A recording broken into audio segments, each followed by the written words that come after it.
Passengers were screaming, phones were recording, and the entire airport froze the moment ICE agents stepped into the terminal.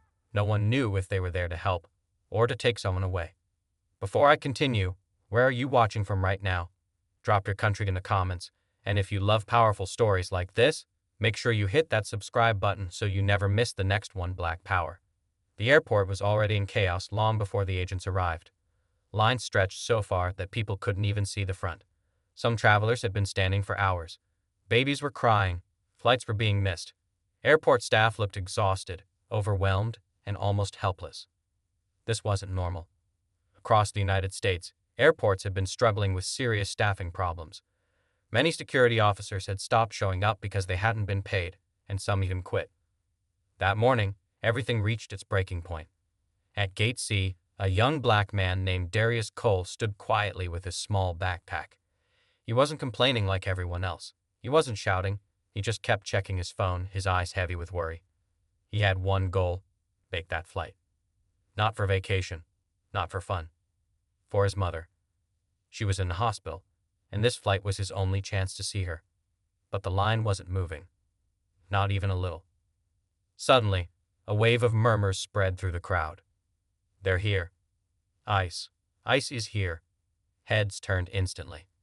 At the entrance of the terminal, about 6 ICE agents walked in. Dark uniforms, serious faces, no smiles. Everything changed in seconds. Fear replaced frustration. People stepped back. Some grabbed their bags tighter. Others started recording. No one knew why they were there. Were they checking documents? Were they arresting people? Or something worse? Even though officials had said ICE agents were only there to assist with crowd control and logistics, not immigration enforcement, the public didn't trust it.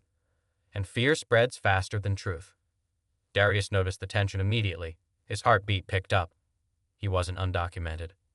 But that didn't matter. Sometimes, fear doesn't wait for facts. The agents moved through the crowd slowly, scanning faces, observing everything.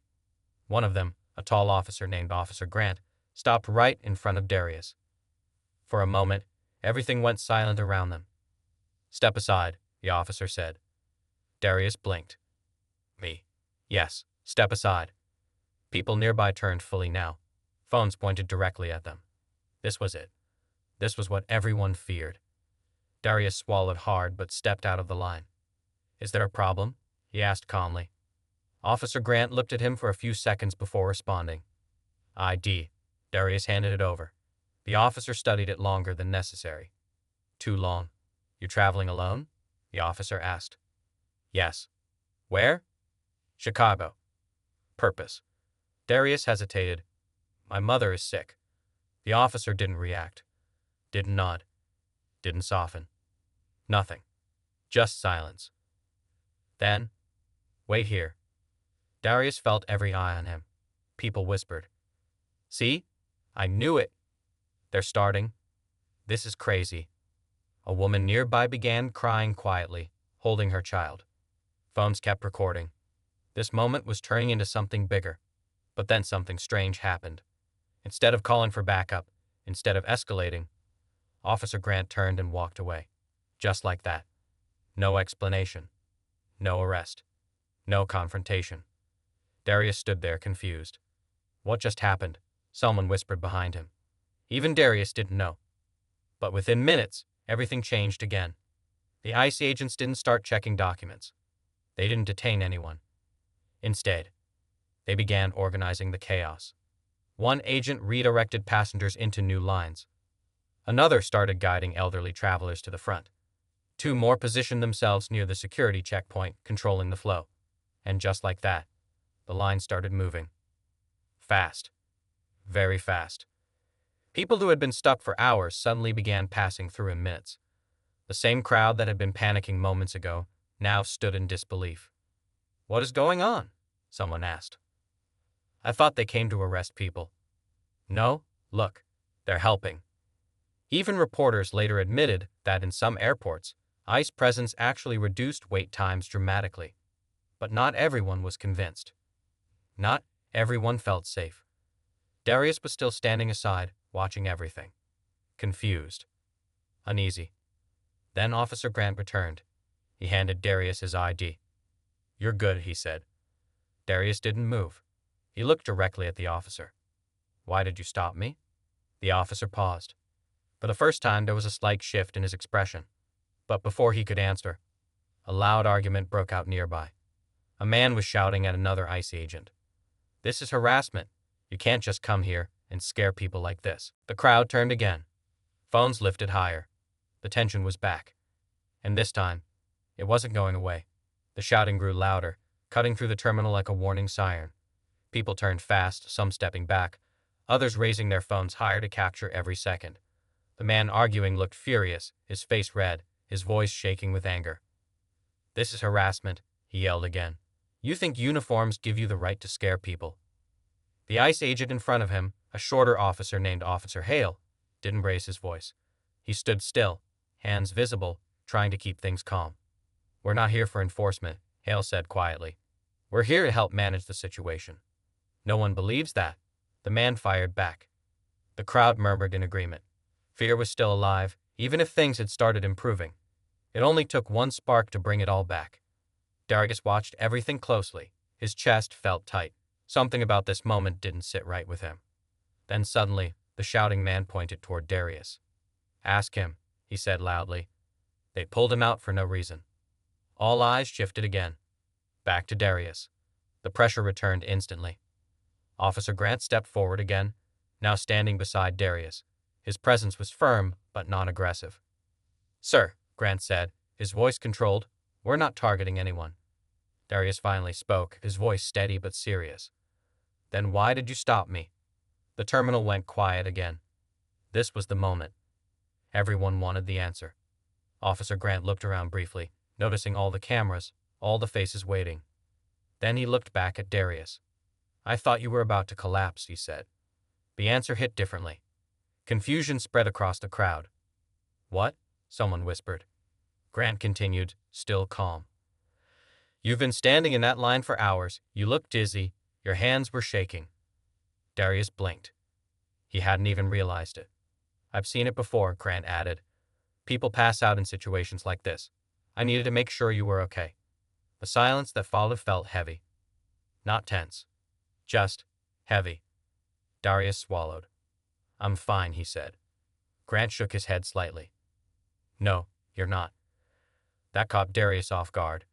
Before he could respond, Grant reached into his pocket and pulled out a small bottle of water. "Drink," he said. The moment felt unreal. This wasn't what anyone expected. Not the crowd. Not the man who had been shouting. Not even Darius himself. Slowly, Darius took the bottle. His hands were shaking slightly.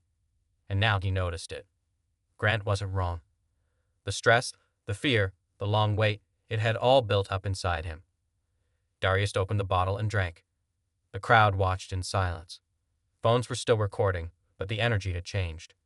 It wasn't anger anymore. It was confusion, mixed with something else. Understanding. The shouting man lowered his hand slowly. He didn't say anything. He just stepped back. Grant spoke again, this time quieter, only to Darius. "You said your mother is sick." Darius nodded. "She's in critical condition," he said softly. "I need to get there." Grant looked toward the security checkpoint, where the lines were now moving faster than before. Then he made a decision. "Come with me." Darius hesitated. "Why?" "I'm getting you through." That alone shocked everyone nearby. "Wait, what?" someone whispered. Grant didn't explain further. He simply gestured for Darius to follow. And he did. They walked past the long line, past hundreds of people who had been waiting for hours. At first, there were murmurs. But then something unexpected happened. No one complained. No one shouted. Because now, they understood. As Darius reached the front, one of the airport staff quickly opened a lane. Grant turned to him one last time. "You'll make your flight," he said. Darius looked at him, still trying to process everything. "Thank you," he said. Grant gave a small nod. No smile. Just respect.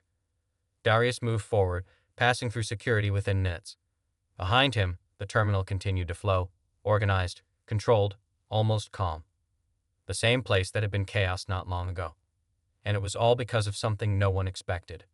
Help. Real help. Not enforcement. Not fear. Just help. Minutes later, as Darius sat at his gate, he finally allowed himself to breathe. His phone buzzed. A message from his sister. Mom is asking for you. Darius closed his eyes for a second. He made it. Back at the terminal, the story didn't end there. Videos of the moment had already started spreading online. Clips of ICE agents organizing lines, helping passengers, offering water, guiding the elderly. And one clip stood out the most. The moment Officer Grant handed Darius that bottle of water, people watched it over and over again. The comments were divided at first. Some still didn't trust what they saw, but many others, they saw something different, something human. Because in a place filled with fear and assumptions, one simple act changed everything. It didn't erase the past. It didn't fix every problem, but it reminded people of one thing. Not every moment is what it seems at first.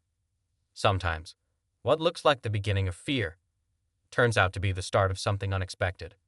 And for Darius, that moment meant everything, because without it, you wouldn't have made it in time. And sometimes, that's all that matters. Thanks for watching. Subscribe to watch more.